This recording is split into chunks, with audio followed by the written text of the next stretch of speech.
Western Australia have been sending out invitations pretty consistently. They have been doing this last financial year, and we're also seeing this financial year. They just had an invitation round on Saturday, the 14th of October. So I wanted to go through some of the invites that we received, go through the requirements with you guys, and hopefully be able to answer some of the questions you guys have if you're thinking about relocating to Western Australia, because it seems to be a question that comes up quite a bit in our consultations.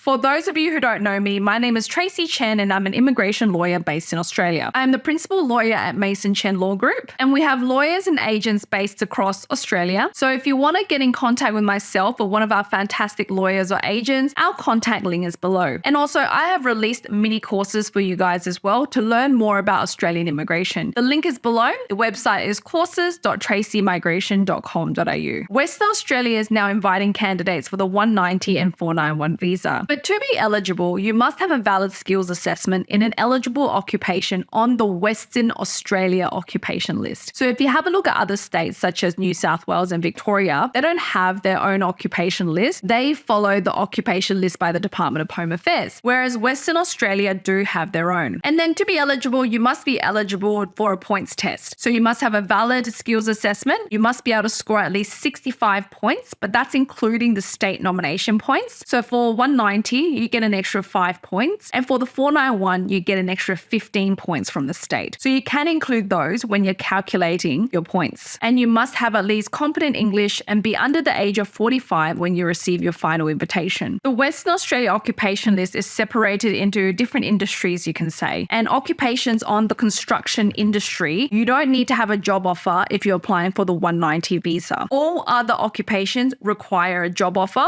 of at least 6 months full-time in Western Australia. So some of you may have seen me post up our invitations on my Instagram story, and most of our applicants for the 190 visa do have a job in their field. For the 491 visa, you don't need to have a job offer in your field, which makes it a little bit easier. But also when it's a little bit easier, it also means it's more competitive. So you do need to think of these things. They also prioritize applicants who are living in Western Australia. Now, for all of our applicants who received an invitation, they were living in Western Australia. Then they will invite people overseas or interstate. Overseas and interstate applicants are considered the same. Once you receive a pre-invitation, you will be invited to lodge a state nomination, which you will have 28 days to lodge. And depending on what your occupation is and what stream you were invited under, you might need to have a job offer. I do want to mention that people under the graduate stream don't need to have a job offer. And that is for all occupations. For the other streams, you will need to have a job offer if you're applying for 190. And also you may need to have relevant work experience in your field, depending if you're Schedule 1 or Schedule 2. But based on what I've seen, all the healthcare occupations are under Schedule 1 at the moment. I've done a more comprehensive video on the requirements for Western Australia, so you can go ahead and check it out. But overall, I would say that Western Australia has been happily inviting migrants. I think they've just had a huge migration boom there in terms of people moving there from interstate or overseas, and they need skilled workers to support the people there. But the issue is the allocations, and hopefully the government will be able to increase more allocations soon, because the allocations that they have given is not enough to support the growth in all of the states at the moment, and all the states are making this very clear to them. So I think the pressure's on. I think they just need to clear their backlog of visas, which they are working hard to process, and then after, maybe we'll see an increase. So on Saturday we received heaps of invitations, but I'll go through some of the invitations we got. So hotel and motel manager, 65 plus 5 points, invited for the 190 visa. Community worker, invited at 70 plus 5 points. We had a cafe and restaurant manager, invited at 75 plus 5 points. We also had another community worker invited at 75 plus 5 points. Architectural draftsperson invited at 90 plus 5 points. This applicant was not working in their nominated occupation, and they don't need to be because they have an occupation on the construction industry, but they were living in Western Australia at the time. So I think if you want to increase your chances of being invited, then probably you'll need to relocate to Western Australia. You will be given the highest priority to be invited. I hope that video was helpful. Thank you so much for watching, and I'll see you guys in the next video.